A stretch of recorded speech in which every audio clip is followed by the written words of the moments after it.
નમસ્કાર દર્શક મિત્રો, દિલોક સત્તા શોમાં આપણું સ્વાગત છે। ભારત એક એવી ધરતી કે જે હજારો વર્ષોથી જ્ઞાન, વાણિજ્ય, વિચાર અને સમાજ વ્યવસ્થાની દુનિયામાં પ્રગતિશીલ ગણાતી આવી છે। પરંતુ જ્યારે ભારતે સ્વતંત્રતા મેળવી ત્યારે એક અજાણું ચક્ર શરૂ થયું હતું। આ એક ચક્ર જે આપણું શરીર તો સ્વતંત્ર બનાવતું હતું, પરંતુ માનસિકતાને ગુલામીના જાળમાં જ બાંધી રાખતું હતું। ભારત લગભગ હજારો વર્ષો સુધી વૈચારિક ગુલામ રહ્યું હતું। સ્વતંત્ર થયા બાદ ભારતે ઘણા બધા બદલાવો જોયા, શાળાઓ જોઈ, શિક્ષણ તંત્ર જોયું, પરંતુ એક પરિવર્તન ન દેખાયું। એ હતું ગુલામીની માનસિકતામાંથી સ્વતંત્રતા। અને આજે આ ગુલામીની માનસિકતાવાળો જે મુદ્દો છે એટલા માટે ચર્ચામાં આવ્યો છે કેમ કે તાજેતરમાં જ ખુદ આપણા દેશના વડાપ્રધાન નરેન્દ્ર મોદીએ Hindu rate of the growth અને ગુલામીની માનસિકતાને લઈને એક મોટું નિવેદન આપ્યું હતું। તો આજે આપણે વાત કરીશું આ એક એવા શબ્દ વિશે કે જેના પર હાલ તો આખા દેશમાં ચર્ચા ચાલી રહી છે, હિન્દુ રેટ ઓફ ગ્રોથ। જી હા, એવા સમાચાર સામે આવ્યા છે કે તાજેતરમાં જ વડાપ્રધાન નરેન્દ્ર મોદીએ આ શબ્દનો ઉલ્લેખ કરીને કહ્યું કે ભારતના વિકાસ દરને ધર્મ સાથે જોડવા એક ગુલામીની માનસિકતાનું પ્રતીક છે। તો આ શબ્દ ક્યાંથી આવ્યો, તેનો અર્થ શું થાય છે અને શું ભારતની હાલની વૃદ્ધિ દર વખતની જેમ આ શબ્દનો વપરાશ પ્રાસંગિક છે કે કેમ? તો ચાલો સમજીએ એક એક મુદ્દાની ડિટેલમાં। તો સૌપ્રથમ તમને જણાવી દઈએ કે એવા અહેવાલ સામે આવ્યા છે કે એવા રિપોર્ટ છે કે 6 ડિસેમ્બર 2025ના રોજ વડાપ્રધાન મોદીએ એક કાર્યક્રમમાં તમને હિન્દુ રેટ ઓફ ગ્રોથની વાત કરી હતી। તેમણે કહ્યું હતું કે જ્યારે ભારતમાં આર્થિક સંકટ હતું, અર્થવ્યવસ્થા આગળ ન હતી વધી રહી અને ધીમી હતી, ત્યારે ભારતીય અર્થવ્યવસ્થાને હિન્દુ રેટ ઓફ ગ્રોથ આ નામ આપવામાં આવ્યું હતું। અને આ શબ્દ એ ભારતની આસ્થાને કલંકિત, અપમાનિત કરવા માટે ઘડવામાં આવ્યો હતો। તે ગુલામીની માનસિકતાનું પ્રતીક હતું। અને હવે આજે વિશ્વ આર્થિક મંદીમાંથી નીકળી રહ્યું છે। લગભગ તમામ દેશોની અર્થવ્યવસ્થા હાલ તો હિલોળા ખાઈ રહી છે। તેવામાં ભારતીય અર્થવ્યવસ્થા અડીખમ છે, મજબૂત છે અને ઝડપથી આગળ વધી રહી છે। તો સકારાત્મક સ્થિતિમાં ભારતની અર્થવ્યવસ્થાને હિન્દુ રેટ ઓફ ગ્રોથ નામ નથી અપાયું, માત્ર નકારાત્મક બાબતોમાં જ ભારતના વિકાસ સાથે હિન્દુઓની આસ્થાને જોડી દેવામાં આવે છે અને આખી સભ્યતાને નિર્બળ ગણાવવામાં આવે છે। જ્યારે ભારત 2 થી 3% વિકાસ દરે તરસી ગયું હતું ત્યારે તેને હિન્દુ રેટ ઓફ ગ્રોથ કહેવામાં આવ્યો હતો। કોઈ પણ દેશના અર્થતંત્રને એ દેશમાં રહેલા લોકોની આસ્થા સાથે અને ઓળખની સાથે જોડવું એક ગુલામીની માનસિકતાનું પ્રતિબિંબ હતું। એક આખા સમાજ અને સમગ્ર પરંપરાને ગરીબીનો પર્યાય બનાવી દેવામાં આવ્યા હતા। આપણી હિન્દુ સભ્યતા તથા હિન્દુ સંસ્કૃતિના કારણે ભારતનો વિકાસ દર ધીમો છે એવું સાબિત કરવાનો પ્રયાસ થયો હતો।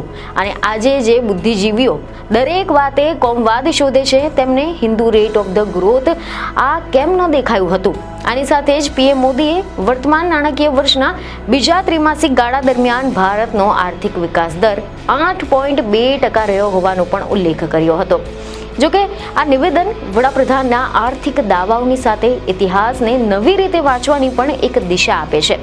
તેમનો સંદેશ સ્પષ્ટ હતો કે વિકાસને ધર્મની સાથે બાંધવાની પ્રથા એ બુદ્ધિજીવીઓની ભૂલોમાંથી જન્મે છે।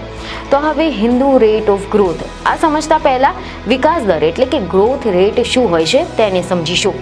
તેવા અહેવાલ સામે આવ્યા છે કે આર્થિક વૃદ્ધિ દર એટલે ગ્રોથ રેટ, દેશના જીડીપી કેટલું વધ્યું તેનું માપ। ઉદાહરણ તરીકે જો જીડીપી 100 થી વધીને 105 થાય છે તો પછી વૃદ્ધિ દર એ 5% થયો કહેવાય। વૃદ્ધિ દરના મુખ્ય 2 પ્રકાર છે। એક નોમિનલ ગ્રોથ રેટ કે જેમાં મોંઘવારીનો પણ સમાવેશ કરવામાં આવે છે, એટલે કે કુલ જીડીપીમાં મોંઘવારી પણ શામેલ કરવામાં આવે છે। આના માટે એમ કહી શકાય કે જો ભાવ વધશે તો જીડીપી પણ વધશે। અને બીજું છે રિયલ ગ્રોથ રેટ કે જેમાં મોંઘવારીને દૂર કરીને જીડીપીની ગણના કરવામાં આવે છે, એટલે કે વર્ષ દરમિયાન જેટલી બી વસ્તુઓ કે પછી સેવાઓ ઉત્પાદિત થઈ તેની ગણતરી કરવામાં આવશે, જેમ કે કાર, મશીન, અનાજ, કપડાં વગેરે। જો કે આ તફાવત સમજવું જરૂરી છે, કારણ કે ઘણી વખત નોમિનલ વૃદ્ધિ વધી હોય પરંતુ વાસ્તવિક ઉત્પાદન ઓછું થયું હોય, જે દેશની હકીકત છુપાવી પણ શકે છે। હવે આપણે વાત કરીશું સ્વતંત્રતા બાદ ભારતની આર્થિક સફર અને મુખ્ય તબક્કાઓ વિશે। તો મીડિયામાંથી એવા અહેવાલો સામે આવ્યા છે કે બ્રિટિશ શાસન 1900 થી લઈને 1950 દરમિયાન જીડીપી વૃદ્ધિ માત્ર 0.75% હતી, એનું કારણ ભારે કર, સામ્રાજ્યની લૂંટ, નીચું રોકાણ, ઓછી બચત, આ બધી જ આર્થિક રીતે ભારતને ગરીબ અને અવિકસિત રાખવાનો પ્રયાસ કર્યો હતો. આના પછી 1950 થી 1965 સ્વતંત્રતા પછીનો સકારાત્મક સમય આવ્યો, જેમાં વૃદ્ધિ 4% સુધીની થઈ, જે તે સમયમાં ઊંચી માનવામાં આવતી હતી. ભારે ઉદ્યોગની સ્થાપના, જાહેર ક્ષેત્રમાં વિસ્તરણ અને ઇન્ફ્રાસ્ટ્રક્ચરનો વિકાસ થયો હતો. ત્યારબાદ આવી 1965 થી 1975માં કટોકટીનો સમય. અહીંયાથી હિન્દુ રેટ ઓફ ગ્રોથનો ઉદ્ભવ થયો હોવાનું માનવામાં આવે છે, જેની વૃદ્ધિ દર ઘટીને 2 થી 2.5% થઈ ગઈ હતી. આના કારણોમાં 1965 થી 66ના દુષ્કાળ, 65 થી લઈને 71ના ભારત પાકિસ્તાનના યુદ્ધ, 71માં 1.2 કરોડ બાંગ્લાદેશી શરણાર્થીઓ, 1973 થી 74માં તેલનું સંકટ, જેને ઓઇલ શોક કહેવામાં આવે છે, 1974 થી 75માં આર્થિક સ્થિરતા, રાજકીય કટોકટી હતી. અને આ દાયકામાં જ પ્રોફેસર રાજકૃષ્ણે પ્રથમ વખત આ શબ્દ વાપર્યો હતો. ત્યારબાદ 1975 પછી ઝડપી સુધારો થયો. 1980ના દાયકામાં ગ્રોથ 5%થી વધુ હતો. મેન્યુફેક્ચરિંગ અને સર્વિસિંગ સેક્ટરમાં ઝડપી વૃદ્ધિ થઈ હતી, તેમજ ગ્રીન રેવોલ્યુશનનો પ્રભાવ જોવા મળ્યો હતો. ત્યારબાદ 1991 પછી નવી આર્થિક નીતિઓ આવી, જેમ કે ઉદ્યોગોના લાયસન્સ રાજનો અંત આવ્યો, FDIમાં વધારો, વૈશ્વિક બજારો સાથેના જોડાણ. 2003 થી 8માં ભારતીય અર્થતંત્રનો સુવર્ણ સમય આવ્યો. 2011 થી 2013માં થોડી મંદીનો સમય આવ્યો, પરંતુ ત્યારબાદ ફરી એકવાર વૃદ્ધિ જોવા મળી અને આજે ભારત 7 થી 8% વૃદ્ધિની સાથે વિશ્વના સૌથી તેજ વિકાસ પામતા દેશોમાં સામેલ છે. હવે આપણે વાત કરીશું આ હિન્દુ રેટ ઓફ ગ્રોથ, આ શબ્દનો મૂળભૂત અર્થ શું થાય છે અને આનો વિવાદ શું હતો. તેવા અહેવાલ છે કે આ શબ્દ પ્રોફેસર રાજકૃષ્ણ દ્વારા બનાવાયો હતો.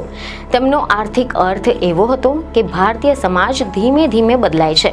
સરકારના નિયંત્રણવાળી આર્થિક નીતિઓ, રોકાણ ઓછું, ઉત્પાદન ક્ષમતા મર્યાદિત અને રાજ્યને ભારે હસ્તક્ષેપ. જો કે આ શબ્દ હિન્દુ, આ શબ્દના કારણે એક સંસ્કૃતિને ધીમાપણું અને ગરીબી સાથે જોડતું હોવાનું માનવામાં આવતું હતું.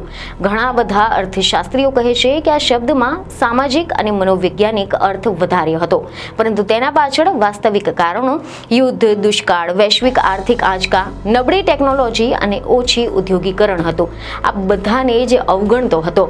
આનાથી જ કરીને અર્થશાસ્ત્રીઓનું માનવું છે કે આજે આ શબ્દને સરળીકૃત અને ભ્રમિત કરનારો માનવામાં આવે છે, જેથી આજનું ભારત 8%ની વૃદ્ધિ, સૌથી તેજ વિકસિત મુખ્ય અર્થવ્યવસ્થા, સ્ટાર્ટઅપ્સ, ટેકનોલોજી, મેન્યુફેક્ચરિંગમાં બૂમ, વૈશ્વિક સપ્લાય ચેનની નવી ગંતવ્ય, ઇન્ફ્રાસ્ટ્રક્ચરમાં પણ ઐતિહાસિક રોકાણ અને ડિજિટલ અર્થવ્યવસ્થામાં વિશ્વનું નેતૃત્વ. આ બધી જ સ્થિતિમાં 1970ના દાયકાનો આ શબ્દનો હવે આજના ભારત માટે યોગ્ય નથી. ધર્મ અથવા તો સંસ્કૃતિ પર આધારિત વિશ્લેષણ હવે સમયોચિત નથી. તો દર્શક મિત્રો, આ હતી હિન્દુ રેટ ઓફ ગ્રોથની વિસ્તૃત કહાની, કે જેનો જન્મ ક્યાંથી થયો, તેનો ઉપયોગ, તેનો વિવાદ અને આજના સમયમાં તેની પ્રાસંગિકતા. આ એક સમયના આર્થિક શબ્દ આજે ચર્ચાનો વિષય બન્યો છે, પરંતુ આપણને એ પણ યાદ અપાવે છે કે અર્થતંત્રને સમજવા માટે આંકડા, નીતિ, વૈશ્વિક પરિબળો અને ઐતિહાસિક સંજોગો, આ બધું જ એક સાથે જોવાની જરૂરી છે. ભારતનું અર્થતંત્ર હવે નવા ગેર પર છે. ઘણા બધા નિષ્ણાંતોના મતે આગામી દાયકામાં ભારત વિશ્વની ટોચની 3 અર્થવ્યવસ્થાઓમાં પણ સામેલ થઈ શકે છે, જેથી અર્થતંત્રના ભૂતકાળને સમજવું ભવિષ્યના વિકાસને સમજવા માટે શ્રેષ્ઠ માર્ગ છે. માન્યું કે આર્થિક નીતિઓ સફળ થઈ શકે છે, નિષ્ફળ પણ થઈ શકે છે, નેતાઓ ભૂલ પણ કરી શકે છે, સરકારો ભૂલભર્યા નિર્ણયો પણ લઈ શકે છે, પરંતુ સંસ્કૃતિને દોષારોપણ કરવું એ સમાજને કમજોર બનાવવા સમાન છે. અને આજનું ભારત નવું ભારત, વિકસિત ભારત છે, અને આ નવું ભારત આવા શબ્દોને પાછળ છોડીને નવો અધ્યાય લખી ચૂક્યું છે. તો આશા છે કે આ માહિતી તમને મહત્વની લાગી હશે, જેથી અમારા વિડીયોને લાઇક અને શેર જરૂરથી કરજો.